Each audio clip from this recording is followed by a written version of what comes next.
오늘은 지난 시간에 이어서 율법, 특별히 율법은 율법 중에 문자적으로 적용하지 않는 율법은 여전히 중요한 영구적인 진리를 가르친다라고 하는 점 다시 한번 강조합니다. 구약의 희생제도는 기독교인에게 하나님은 죄를 심각하게 여기고 상당한 벌칙을 요구하지만 여전히 은혜롭게 용서를 하신다는 점을 생생하게 기억나게 합니다. 이와 유사하게 구약 음식법의 청결한 동물은 아마도 의식적으로 불결한 이방 백성들과 대조적으로 이스라엘이 선택된 백성임을 상징했습니다. 그리하여 먹는 것은 이스라엘인들 그리고 기독교인을 포함하여서 이 하나님의 은혜로운 선택과 하나님처럼 거룩함을 추구하는 수반되는 의무를 생각나게 했습니다. 안식년과 관련한 의식법, 레위기 25장과 신명기 15장에 나오는데요. 이 안식년과 관련한 의식법은 이 자비로운 인도주의적인 봉사는 궁극적으로 하나님을 섬기는 것을 나타낸다라는 점을 강조하여 교훈적인 것을 입증합니다. 예수님을 율법의 성취로 이해하는 것은 신약 성경의 윤리를 더 일반적으로 해석하는 것을 함축합니다. 모세 율법과 같이 이 이스라엘 왕국은 하나님의 백성의 구속에서 흘러나오는 것과 반응을 요구하지만 어느 누구도 구원을 얻게 하지는 않습니다. 구약의 율법을 준수하지 않으면 구체적인 제재와 처벌로 이어졌고 크게는 민족이 율법을 준수하지 않으면 결국 평화, 번영, 땅을 잃어버리는 것으로 역사적으로 나타났습니다. 예수님의 단번의 희생은 공의에 관한 성경에 있는 하나님의 모든 요구를 이루셨기 때문에 신약 성경의 어떤 윤리적 본문도 오늘날 하나님의 명령을 지키거나 위반하는 것은 같은 물질적 축복 또는 처벌을 제시하지 않는다는 것입니다. 가나마다 잡혔던 여인의 이야기는 거의 확실하게 이 요한의 원래 본문에 들어있지 않았지만은 예수님이 행하고 이 말씀했던 것에 관한 참된 이야기로서 진정성을 위해 좋은 경우가 될 수 있습니다. 여기에서 제가 말씀드리는 것은 이 요한의 원래 본문에 들어있지 않다는 이야기는 이 요한복음이 완성되는 과정에 있어서 이 요한이 원래 기록한 내용은 아니었지만은 어떤 연유에든 이 가나마다 잡혔던 여인의 이야기가 삽입된다는 것입니다. 이것은 학자들이 일반적으로 동의하는 내용이라는 것을 말씀드리고자 합니다. 그 이야기 속에서 가늠과 같은 이 근본적인 도덕적 문제에 대해 구약의 제재의 적용을 금하는 선례를 만들어줍니다. 살인의 경우에 가능한 예외도 나타납니다.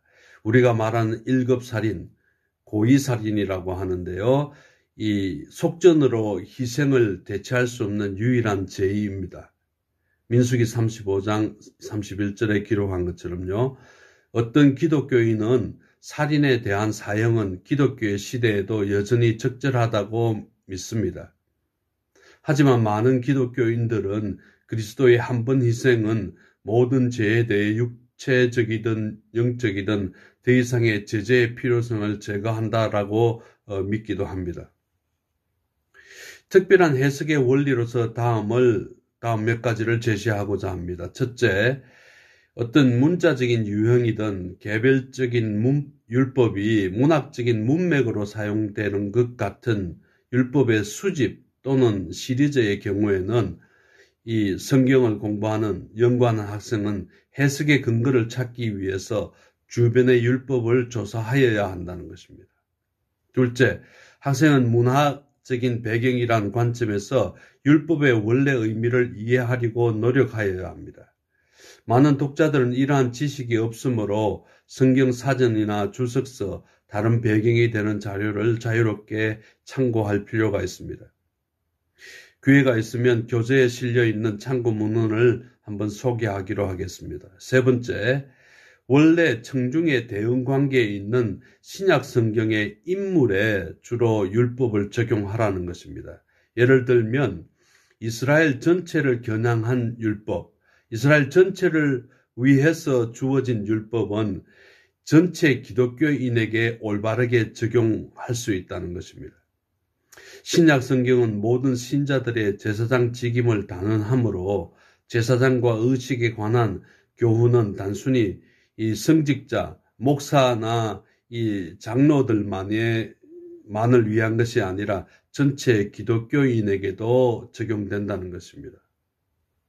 네 번째로 주어진 율법을 문자적으로 혹은 원리적으로 아니면 이 문자적이든 원리적인 두 가지 경우 모두에 적용하는 여부는 위에 논의했던 범주 중에 율법과 어떻게 비교하는가에 의존합니다.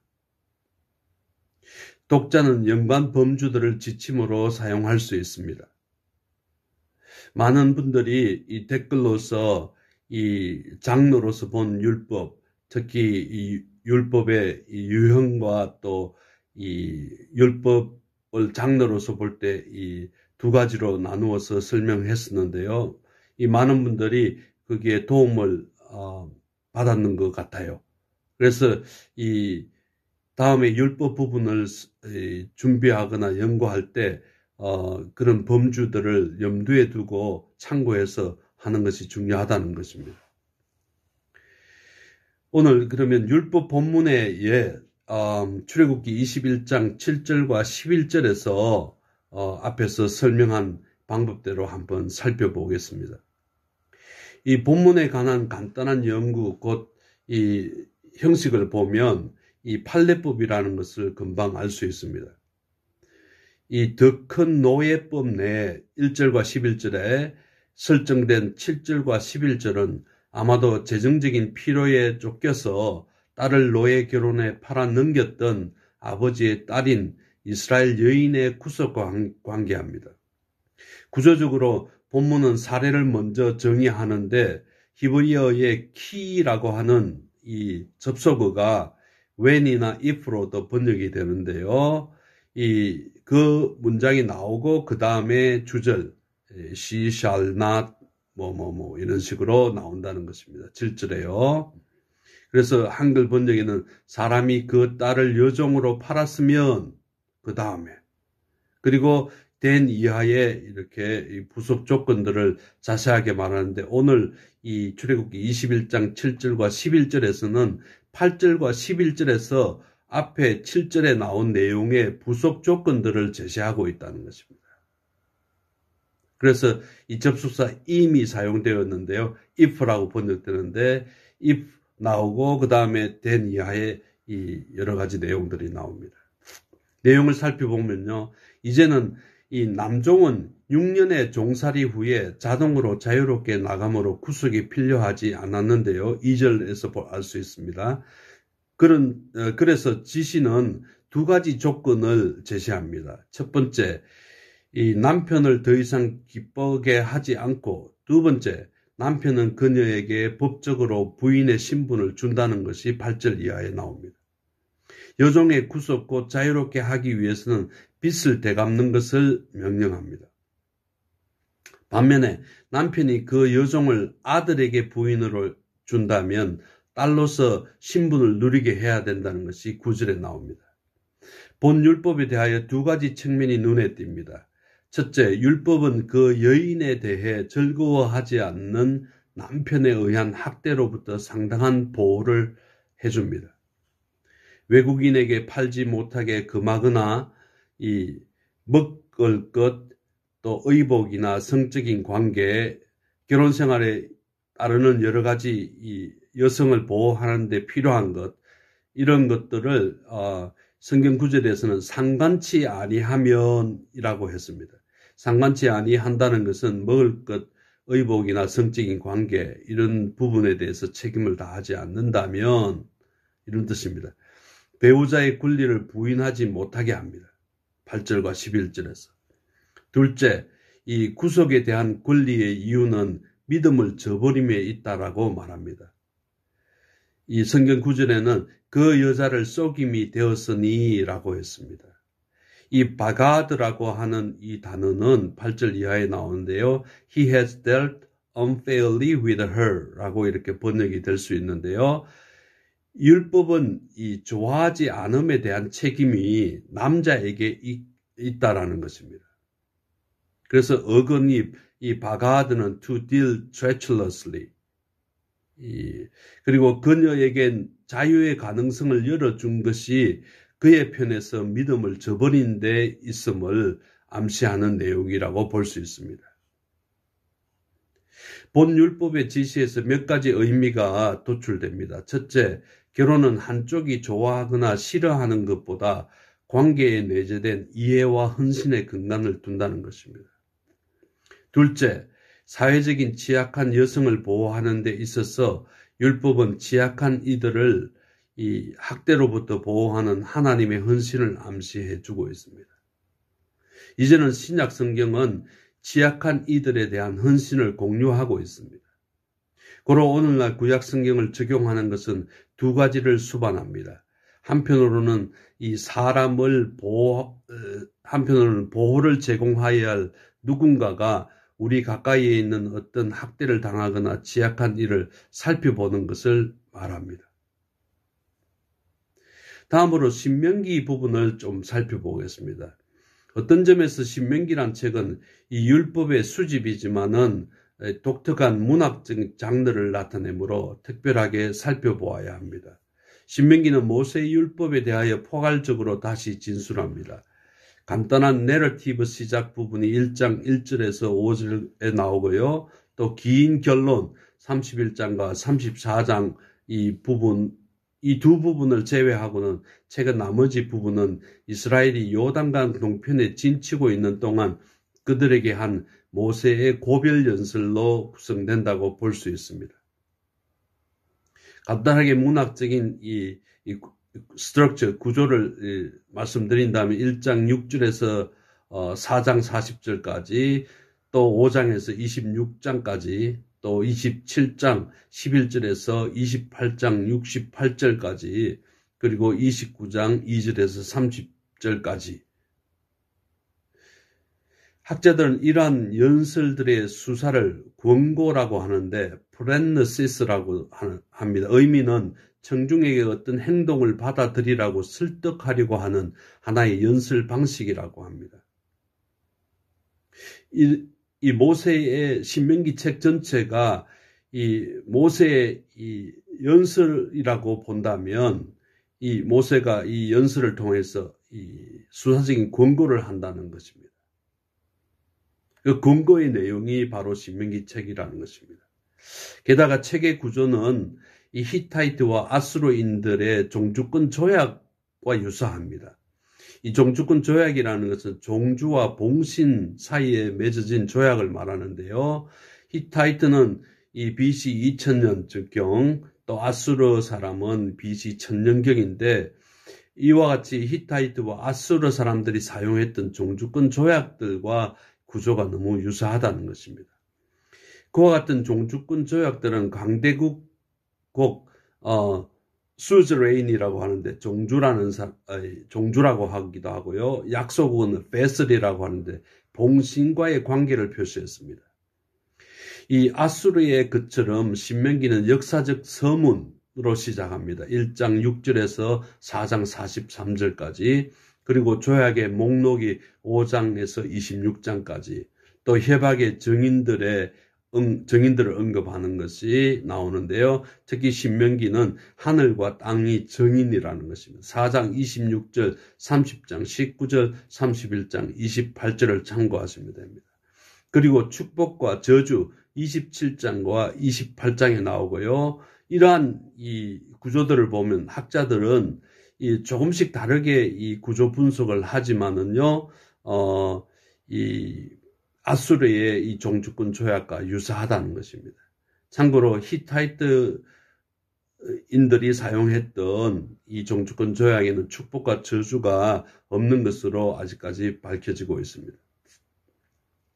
한편 신명기가 고대 종주권 조약들과 다른 중요한 하나의 측면은 후자의 조약에서는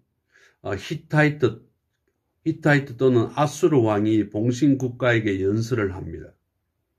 그런데 전자 신명기에서는 왕이신 야훼가 아니라 모세가 야훼의 봉신 이스라엘에게 말한다는 것입니다. 이로써 종주권 조약과 같은 형식이지만 신명기는 이 모세가 마치 이스라엘 전체, 나중의 왕 또는 이스라엘 전체와 나중의 왕 이 둘 다에게 그의 계승자에게 말하였던 것처럼 윤리적인 유언을 또렷하게 말하는 일련의 구원고, 즉 모세의 유언으로 가장 잘 읽혀진다는 것입니다. 책 전체를 모세의 이 유언으로 본다는 것은 문학적인 장르 중에 farewell speech하고는 유사하지만은 분량이 너무 많기 때문에 조금 논란이 있을 수 있습니다. 신명기의 해석 원리를 간단히 살펴보겠습니다. 독자들이 아래 지침에 따라서 신명기를 해석할 것을 제안합니다. 첫째, 신명기는 하나님께 대한 배타적인 헌신에 타협하라는 유혹에 의해 위협을 받는 하나님의 백성들에게 하는 모세의 열정적인 연설로서 가장 잘 들려집니다. 둘째, 중요한 역사적 배경은 이스라엘에 대한 가나안 종교의 잠재 가능성이 있고 부패한 역량이라고 말할 수 있습니다. 이 바알 경배란 불길한 그림자는 상당한 내용을 차지하고 해석을 형성하는 사실이기도 합니다. 신명기를 읽을 때 이러한 어떤 이 신학적인 배려, 고려 사항들을 염두에 두고 읽는 것이 좋다는 것입니다. 세 번째, 신명기 율법을 추상적이고 기술적인 법률적 지시라기보다 모세의 죽음 직전 곧 이스라엘이 가나안에 들어가기 직전에 행한 일련의 고별 연설인 모세의 열정에 찬 권면으로 접근하라는 것입니다. 그 중심에는 우상 숭배에 대한 종교적인 화해란 신학적인 문제가 놓여 있습니다. 오늘날에도 여전히 관련이 있습니다. 그리고 네 번째, 각 부분의 문학적인 성격은 그것에 대한 해석 방법을 지시해 줍니다. 예를 들면 시적인 부분 32장과 33장의 것은 시로서, 또 율법과 법률 자료에 해당되는 것은 거기에 맞게 다루는 것을 요합니다. 유사하게 적용 부분에 있어서는 각 장르에 맞는 지침을 따라야 하겠습니다. 이 강의 내용을 너무 많이 수록하다 보니까 전달이 전송하는 데 좀 문제가 있는 것으로 파악되어서 일단은 율법 부분을 여기에서 마무리하고요. 다음 시간에 연이어서 제가 한번 말씀드리고자 했던 사사기 6장 1절과 10절을 큰 문맥 안에서 어떻게 읽을 것인가를 한번 소개하겠습니다. 수고하셨습니다.